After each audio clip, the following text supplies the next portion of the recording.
This perhaps could be a very unique perspective on time and on productivity for you. This is something you may not have heard of before that I am learning experientially.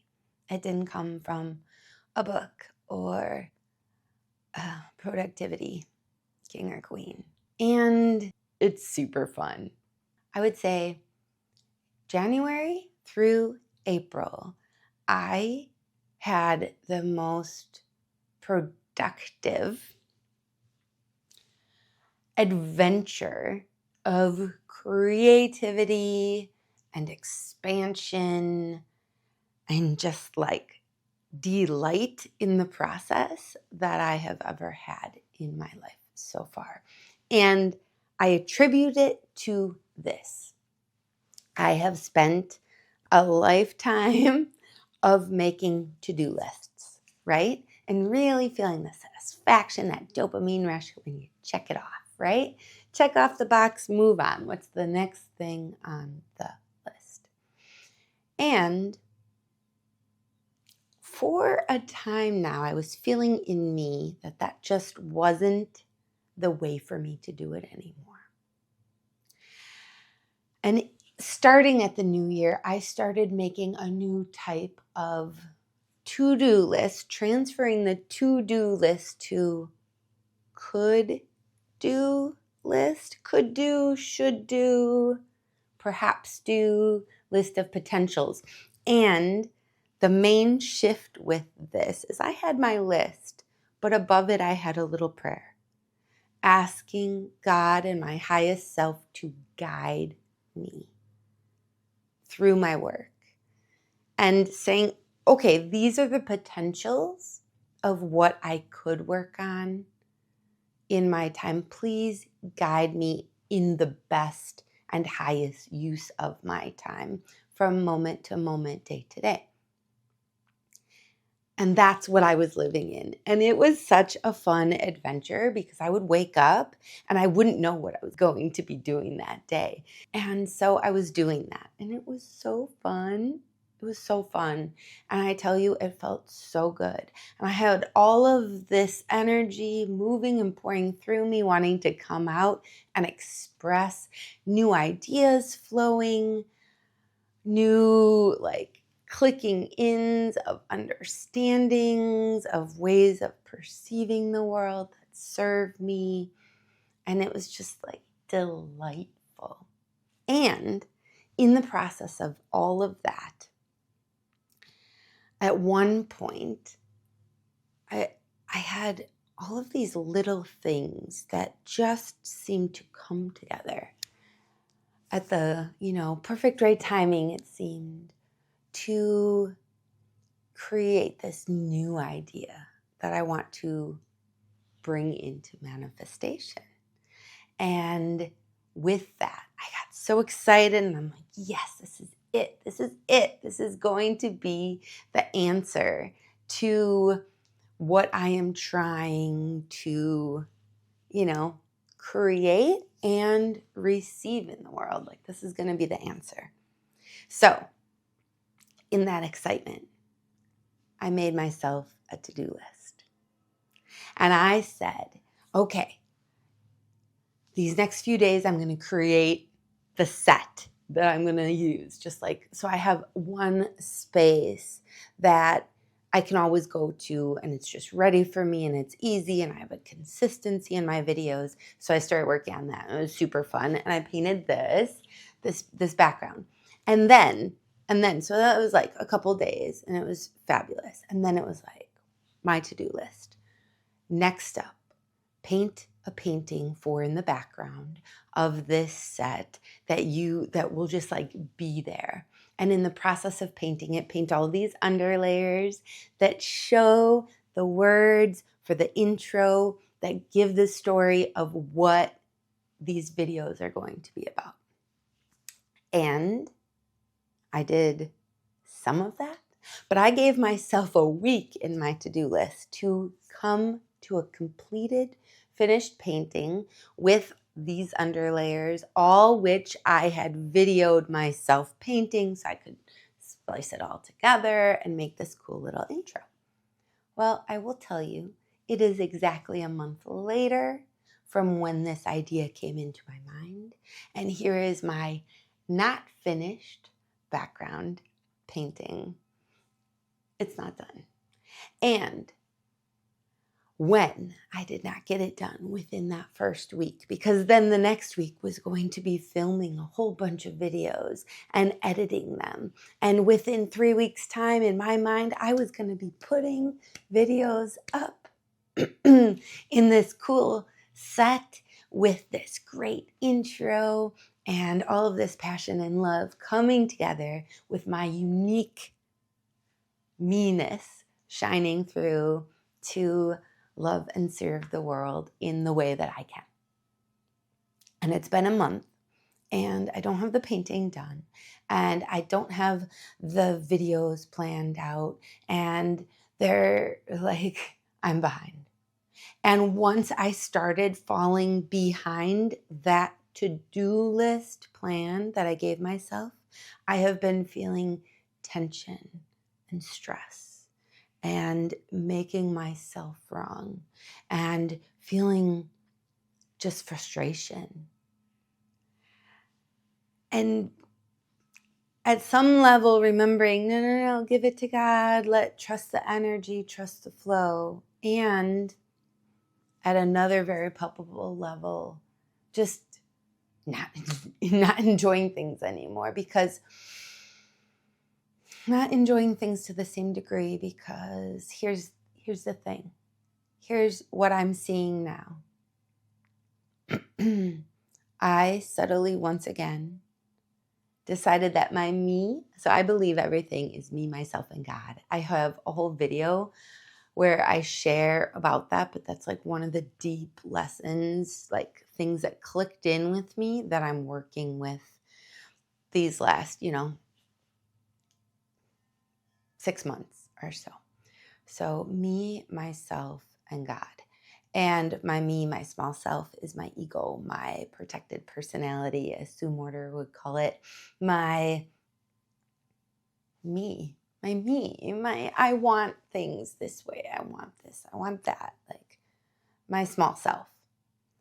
And myself, for me, is my highest self, my soulful self, the part of me that is connected to everything and is knowing and wise and capable of literally like so much more than my small me self is. That's my badass version of me, right? My highest self.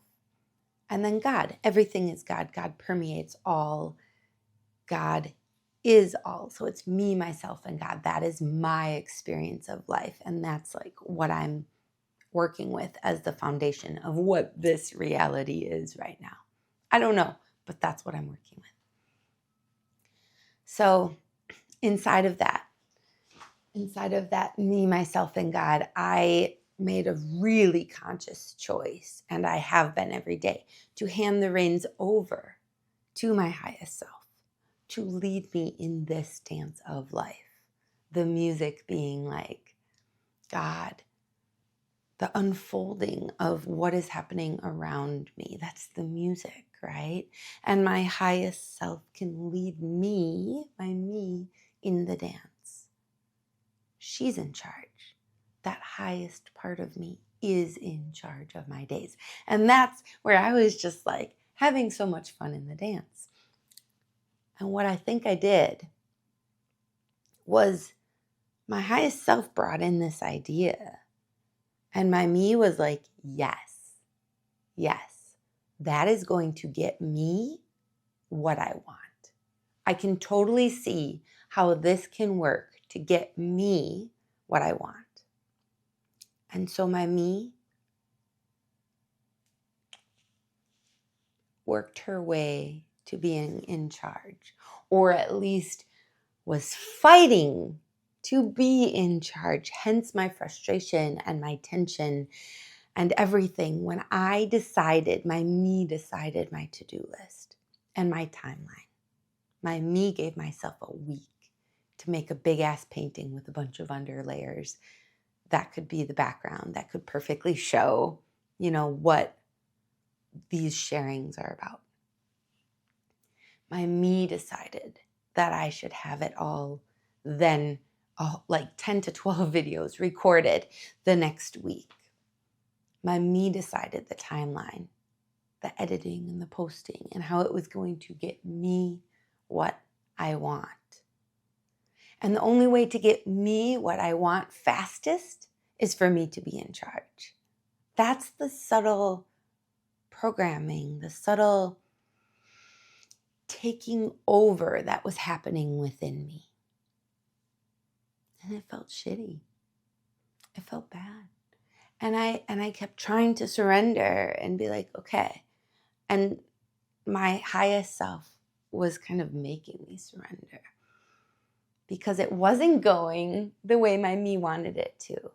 And the tension, the discomfort, the dissatisfaction with the timeline is the experience my me was having. And my me was having a lot of experiencing itself as a me instead of what I was having with that could do, possible do, potential list that I was giving to my highest self to flow and figure out on my behalf. So my me decided the timeline and my me suffered for it for a month. So I felt the tension. And now my big takeaway that I'm getting is once again coming back to trusting life, trusting the energy, trusting the timing. The divine will bring me what it brings me when it brings it to me. And my me doesn't have to be in charge of it. I can hand the reins over once again, truly, to my highest self. And I can enjoy this dance, letting source energy, life force move through me and create and do what it wants with me.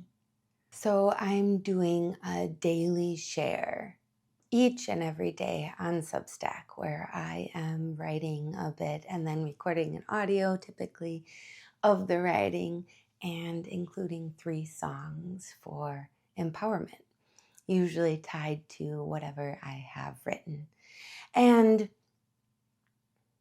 I don't know where I'm going with that. I don't know where it's leading me, but I do trust the energy that showed up with that idea, like full body, like ridiculous goosebumps and so much energy in the beginning telling me, I made that mean my soul really wants to do this.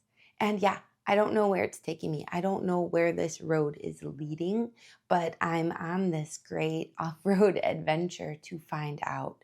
And I can experience so much beauty along the way in this exploration.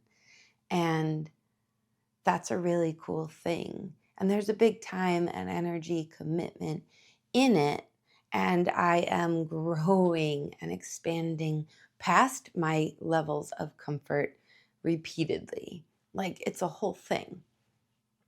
So, but the point I'm trying to make right here is I don't know where I'm going with this, but I do know how I want to get there.